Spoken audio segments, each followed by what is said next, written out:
गांधी जी के भारत छोड़ो आंदोलन, अंग्रेजों के द्वारा जो हमारा देश गुलाम था, इस गुलाम भारत को आज़ाद कराने में हमारे महान स्वतंत्रता सेनानी स्वर्गीय इंद्रदेव चौधरी जी का एक बहुत ही महत्वपूर्ण रोल रहा है।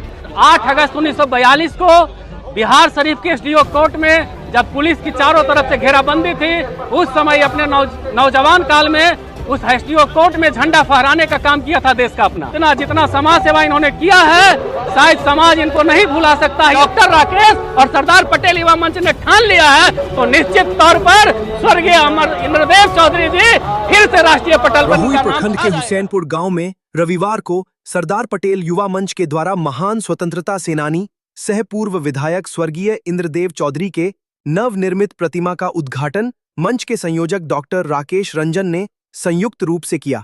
इस दौरान अलग अलग जगहों से हजारों को संख्या में लोग शामिल हुए। उद्घाटन से पहले नवनिर्मित प्रतिमा के चारों तरफ फूल मालाओं से सजाया गया था। उसके बाद प्रतिमा को पूजा अर्चना किया गया।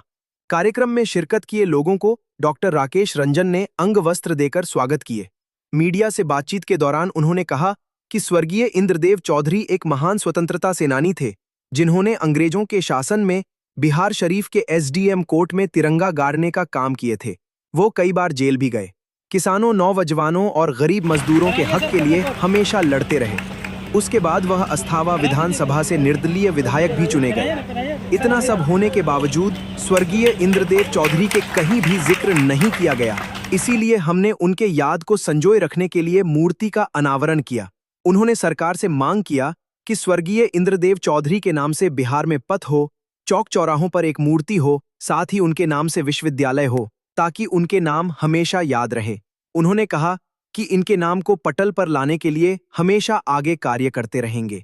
इस मौके पर डॉक्टर राकेश रंजन, उमेश चौधरी, पीकेश चौधरी, शैलेंद्र चौधरी, दीपक पटेल समेत अन्य लोग मौजूद थे। मूर्ति अनावरण किया गया है, क्या कुछ कहेंगे किनका मूर्ति अनावरण हुआ? देखिए, ये हमारे देश के महान स्वतंत्रता सेनानी थे, जिन्होंने गांधी जी के भारत छोड़ो आंदोलन, अंग्रेजों के द्वारा जो हमारा देश गुलाम था, इस गुलाम भारत को आज़ाद कराने में हमारे महान स्वतंत्रता सेनानी स्वर्गीय इंद्रदेव चौधरी जी का एक बहुत ही महत्वपूर्ण रोल रहा है।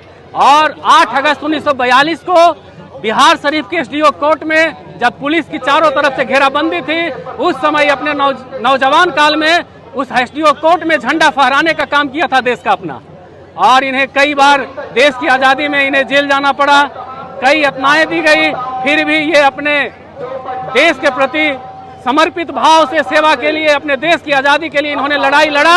और ये लड़ाई लड़ करके इन्होंने अब उसके बाद जब देश हमारा आज़ाद हुआ, उसमें सरकारी सेवा में कार्यरत भी हुए और समाज सेवा से ओतप्रोत थे। इतना जितना समाज सेवा इन्होंने किया है, शायद समाज इनको नहीं भुला सकता है, ये तो आप लोग देख सकते हैं। और इसी समाज सेवा का कारण 1977 में अस्थावा विधानसभा से निर्दलीय विधायक चुने गए और लोगों को निरंतर जिसके ऊपर जुल्म होता था, वैसे समाज को जिस पर जुल्म के विरुद्ध लड़ने के लिए ताकत देने का काम किया इन्होंने। और लोगों को आगे बढ़ने के लिए, पढ़ने के लिए, किसान के लिए इन्होंने आंदोलन किया। बटाई बिल जब अंग्रेज ने लाया था, उसका पुरजोर विरोध इन्होंने स्वर्गीय इंद्रदेव चौधरी जी ने किया था। और ये महान आत्मा जो आज गुमनाम हो गए थे, लोगों के दिल में इतना जनसैलाब उमड़ा हुआ था कि इन्हें पुनर्जीवित करने के लिए, इन्हें फिर से राष्ट्रीय पटल पर लाने की जरूरत है। इसे हमारे सरदार पटेल युवा मंच के साथियों ने ठाना और आज आप देख रहे हैं इनका मूर्ति का अनावरण हुआ है और आज ये कार्यक्रम है। लेकिन आप लोगों ने प्रयास किया। बिल्कुल बिल्कुल, समाज के जी जी जी जी जी जी जी बिल्कुल, जानने की जरूरत है। निश्चित तौर पर जिस तरह से रामफल मंडल जी हमारे देश के कम उम्र में शहादत देने वाले योद्धा को भूल गया था लोग, तो हम ही लोग 7 साल से पटना में उनके जयंती और पुण्यतिथि मना के, आंदोलन चला के आज सब लोग मना रहे हैं। रामफल मंडल को सब जान रहे हैं। तो जब डॉक्टर राकेश और सरदार पटेल युवा मंच ने ठान लिया है तो निश्चित तौर पर स्वर्गीय अमर इंद्रदेव चौधरी जी फिर से राष्ट्रीय पटल पर इनका नाम छा जाएगा। बिल्कुल गुमनाम होने नहीं देंगे। ये देख रहे हैं ना मजमा और भीड़, सभी लोगों के दिल में, हृदय में बसते हैं स्वर्गीय इंद्रदेव चौधरी जी। उनको लोग भूलने वाले नहीं है। सरकार से भी कुछ मांग करेंगे? सरकार से हम यही मांग करते हैं कि इंद्रदेव चौधरी जी के नाम पर शैक्षणिक संस्थान हो। नालंदा जिला में जितना डिग्री कॉलेज बनने जा रहा है, सब स्वर्गीय इंद्रदेव चौधरी के नाम से हो। बिहार शरीफ में एक चौक चौराहा इनके नाम पर हो।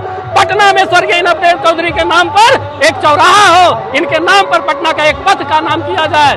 शैक्षणिक संस्थान निश्चित तौर पर इनके नाम पर होना चाहिए, ताकि आने वाला जनरेशन ऐसे महान स्वतंत्रता सेनानी को जाने। एक देखा जा रहा है कि आजकल लोग अपने समाज